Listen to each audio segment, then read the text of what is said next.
Bon, les frères, les frères. Ouais, bonsoir. Bonsoir, monsieur. Je vais parler fort. Très souvent, j'écoute monsieur Gédéon, là qui tu vois. Oui, oui. Voilà. Écoutez, s'il vous plaît. Et dans ses dits, il favorise la polygamie. Donc, j'aimerais savoir, est-ce que la polygamie est permise dans la Bible? Frère, écoute-moi très bien. Oui. Écoute-moi très bien. Oui. Nous ne sommes pas ici pour prêcher la polygamie. C'est ça. Nous sommes ici pour prêcher la vie éternelle. Okay. Parce que si tu as deux femmes, est-ce que ça t'amène au ciel? Question. Tu as une femme, est-ce que ça t'amène au ciel? Question. Tu es célibataire, est-ce que ça t'amène au ciel? Donc la polygamie en un mot n'est pas une doctrine. La polygamie n'est pas une doctrine. Tu comprends un peu? Oui. Écoute-moi très bien. Ça, je te réponds de façon sage. Tu comprends? Oui. La polygamie n'est pas une doctrine. Écoutez, mais la polygamie n'est pas interdite par la Bible. Non, non, non, non. La polygamie n'est pas interdite par la Bible. Non. Si tu es marié, si tu as les moyens, tu as l'argent, tu as les moyens de respecter les autres, comment on appelle?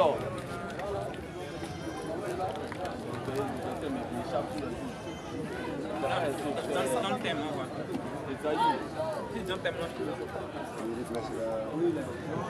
le m'échappe mal.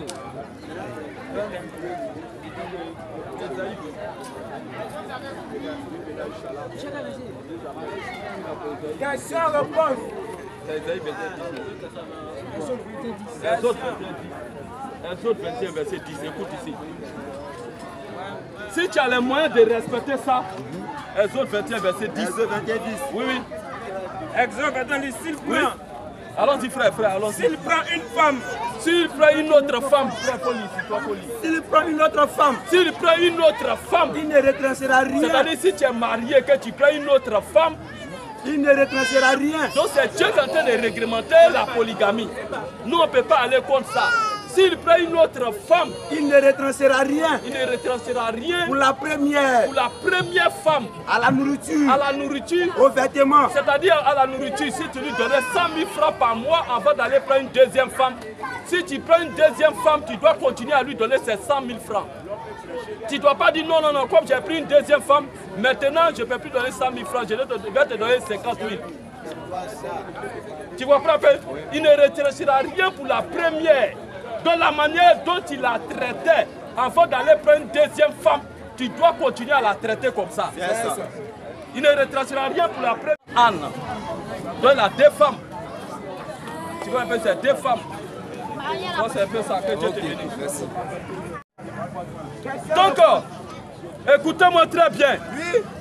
Jésus-Christ revient bientôt. C'est ça. Jésus revient bientôt. C'est ça. Et Jésus ne vient pas pour prendre les catholiques. Jamais. Jésus, il ne vient pas pour les christianistes célestes. Jamais. Jésus ne vient pas pour les mormons. Jamais. Jésus ne vient pas pour les assemblées de Dieu. Jamais. Jésus ne vient pas pour les gens de vie profonde. Oh. Jésus vient uniquement chercher l'église qu'il a laissée avec les apôtres. C'est ça. Alors, toi tu es chrétien, tu es un chrétien catholique. Est-ce que les apôtres de Jésus, est-ce qu'ils étaient catholiques? Est-ce qu'ils étaient assemblés de Dieu? Est-ce qu'ils étaient christianistes célestes? Est-ce qu'ils étaient baptistes? Est-ce qu'ils étaient témoins de Jéhovah? Et regardez un peu, toutes ces églises-là, elles sont divisées. Elles sont divisées. Toutes ces églises se réclament de Jésus. Et Jésus revient bientôt. Est-ce qu'il veut, s'il prend les catholiques, les assemblées de Dieu sont perdues. S'il prend les christianistes célestes, les catholiques sont perdus. S'il prend les baptistes, les témoins de Jéhovah sont perdus. Jésus vient, il ne prendra pas toutes ces églises. Jésus vient prendre l'église qu'il a laissée avec les apôtres. C'est pourquoi Jésus dit, ce n'est pas tous ceux qui me disent Seigneur, Seigneur, qui rentreront dans le royaume des cieux, mais celui-là seul qui fait la volonté de mon Père qui est dans les cieux. La volonté du Père, la volonté du Père, c'est l'enseignement C'est la doctrine que Jésus a laissée avec les apôtres. Si tu n'es pas dans l'église des apôtres, tu es perdu. Même si tu jeûnes, tu payes dîmes, tu payes les offrandes, tu ne voles pas, tu ne mens pas, tu ne critiques pas. Mais si tu meurs loin de l'église de Jésus-Christ, tu es perdu. Parce que les gens pensent que le péché, c'est mentir. Le péché, ce n'est pas mentir. Le péché, ce n'est pas critiquer. Le péché, ce n'est pas voler. Le péché, ce n'est pas commettre adultère. Le péché, c'est rejeter l'enseignement apostolique. Un homme qui ne croit pas en Jésus, mais s'il ne vole pas, mais s'il ne ment pas, mais s'il ne commet pas adultère, c'est un pécheur. Il va l'enfer. Parce que les moines, les bouddhistes, ils sont bien éduqués. Ils ne volent pas, ils ne fument pas, ils ne mentent pas, ils ne commettent pas adultère. Mais ils ne croient pas en Jésus. Ça fait pitié. Donc, s'il y a question, on va prendre la question. Question et réponse biblique. Qui fait ça? Parce que Jésus, en son temps, remarquez que quand Jésus était venu, au temps de Jésus, ceux qui ne croyaient pas en Jésus, c'est les gens qui partaient à l'église, c'est les gens qui prétendaient croire en Dieu, c'est ceux qui ont rejeté Jésus. Et ceux qui ont crié à Jésus, c'était les prostituées, les voleurs. Et Jésus a dit, les prostituées, les brigands, il faut vous défoncer dans les royaumes des cieux. Et le premier qui est rentré au ciel, c'était un brigand à la croix. Le brigand à la croix, c'est lui qui a reconnu Jésus. Il a dit à Jésus, aujourd'hui même, aujourd'hui je l'ai dit à Jésus, souviens-toi de moi, quand tu reviendras dans ton règne. Mais qui a dit à ce brigand à la croix que Jésus allait revenir? Un brigand qui était sur la terre, il piquait couteau aux gens, il volait, il braquait les gens. Et à la croix, il dit à Jésus, souviens-toi de moi, quand tu vas revenir dans ton règne. C'est qui lui a dit que Jésus allait revenir. Au temps de Jésus, remarquez que les gens partaient à l'église. Les Sadducéens, les scribes, les Hérodiens, les Hélénistes, les Sadducéens, tous ceux-là, c'était les gens qui partaient à l'église, qui avaient la loi de Moïse dans leurs mains. Mais ils ne connaissaient pas que le Dieu qu'ils adoraient, qu'ils prétendaient adorer, ce Dieu-là avait pris un coin humain.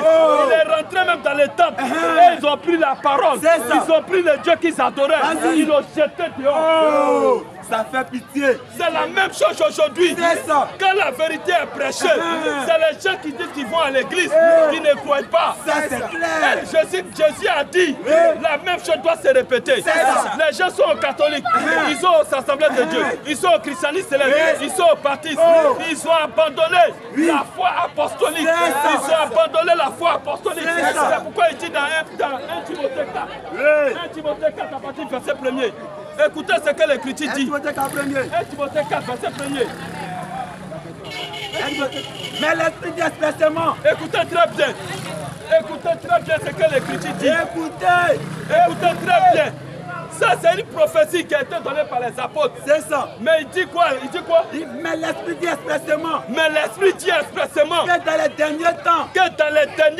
Quelques-uns abandonneront la foi. Je vous informe ce soir que nous sommes dans les derniers temps. C'est ça. Nous sommes dans les derniers temps. C'est ça. Il dit dans les derniers temps. Dans les derniers temps. Quelques-uns abandonneront la foi.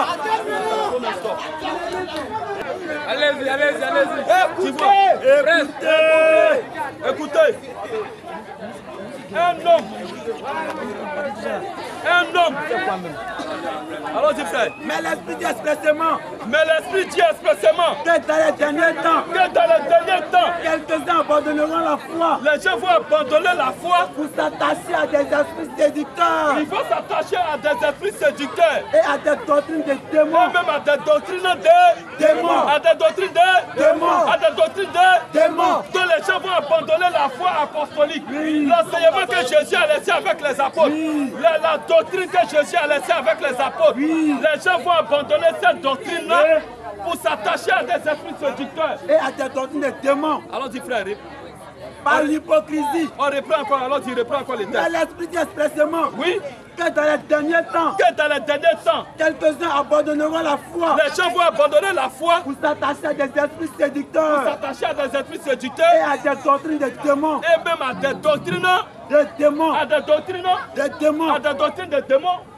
Par l'hypocrisie. Par l'hypocrisie. De faux docteurs. Quand on dit des faux docteurs, c'est les faux pasteurs. C'est ça. Ils vont venir prêcher autre chose que les apôtres n'ont pas prêché. Les choses que les apôtres n'ont pas prêché, les apôtres étaient des chrétiens. Et quand ils vont venir, ils seront catholiques. Ils seront assemblés de Dieu. Ils seront christianistes célestes. Ils seront baptistes. Ils seront témoins de Jéhovah. Ils seront mormons. Et puis chaque église a sa doctrine. C'est là que la Bible dit ici que les gens vont abandonner la foi des apôtres pour s'attacher à des esprits séducteurs et à des doctrines des démons par l'hypocrisie des faux pasteurs. Dans d'autres versions, on dit pasteurs, des faux pasteurs qui vont venir enseigner des fausses doctrines. Ils vont dire qu'une femme a le droit de prêcher, alors que l'Écriture dit que la femme n'a pas le droit de prêcher. Si tu es dans une église ici où il y a un maman pasteur, faut sortir là-bas. Parce que si tu mets là-bas, ton enfer est assuré. Ton enfer assuré. Une femme n'a pas le droit de prêcher. Une femme qui prêche, elle est possédée de mauvais esprits. Dieu ne l'a pas envoyé. Celui qui ne croit pas à ça, question et réponse. Il ne faut pas rester dans la foule pour murmurer contre nous. Il ne faut pas rester dans la foule pour nous insulter. Il faut venir nous demander, c'est écrit où? On va te montrer ça dans la Bible. On va te montrer. Et il faut dire quoi? Continue un peu les textes. Par l'hypocrisie de faux docteurs. Par l'hypocrisie de faux pasteurs. Portant la marque de la flétrissure. Il faut porter la marque de flétrissure. Dans leur propre conscience. La marque de la bête. 666 dans leur propre conscience. Alors, tu frère. Prescrivant. Ils vont prescrire. Allons-y, frère. Prescrivant. Les faux pasteurs qui vont venir là, ils vont prescrire aux gens de ne pas se marier. C'est quelle église dans laquelle où les serviteurs ne se marient pas? C'est l'église catholique. Ils vont dire aux gens de ne pas se marier et de s'abstenir d'aliments. Ils vont s'abstenir d'aliments que Dieu a créés. Ils vont dire on ne mange pas porc, il ne faut pas manger porc. Ce sont les doctrines de démons. Nous on doit manger porc. C'est ça. Porc là c'est trop doux. Porc est trop doux. Mais souvent ce que Dieu fait est bon. Dieu est trop bon. Remarquez un peu. Ceux qui ne mangent pas porc là, ils sont trop nombreux. Il y a les musulmans, il y a les christianistes célestes, il y a beaucoup qui ne mangent pas porc. Parce que si tous ceux-là mangent porc, porc va devenir cher sur le marché. À cause de c'est moins cher sur le marché. La viande la plus moins chère, c'est porc. C'est ça. Et moi, dans la Bible, est-ce que c'est porc seulement Dieu a dit qu'il ne faut pas manger? Est-ce que c'est porc seulement? Et ils mangent cellule. Ils mangent même lièvre. Ça fait pitié. Mais ils ne mangent pas porc. Porc vous a fait quoi? Question. Il faut manger porc. Dieu n'a jamais dit qu'il ne faut pas manger porc. Jamais. On doit manger porc. C'est ça. Alors je reprends encore mon sujet. Vas-y. Toi tu es ici. Tu es aux assemblées de Dieu. Tu es au christianisme céleste. Tu es au baptiste. Tu es au témoin de Jéhovah. On ne peut même pas finir de les compter. Bientôt ils vont porter les noms des clubs de football. Des partis politiques. On va les appeler RHDP. On va les appeler PDCI. Il faut prendre tout ça, tous ces noms-là. Des écrits de Satan. Alors si tu veux aller au ciel, rejoins-nous maintenant. Parce qu'après notre départ, il y aura une troisième guerre mondiale. Il y aura une troisième guerre mondiale. Et la troisième guerre mondiale, la Russie et les États-Unis vont s'affronter. Il faut lancer la bombe atomique. Mais c'est à cause de nous les chrétiens qui sommes encore sur la terre qui n'ont pas encore lancé la bombe atomique. Dès que les chrétiens quittent la terre, la Russie va lancer Satan 2. Ils vont lancer ça. Amusez-vous, hein. Amusez-vous. Pendant que vous attendez l'évangile, c'est le moment de vous, pour vous, de vous repentir. Les seules personnes qui vont échapper à la troisième guerre mondiale, ce sont les chrétiens. Si vous ne croyez pas, on va vous lire tous ces versets. Allons-y, frère. Si il y a quelqu'un, pas question.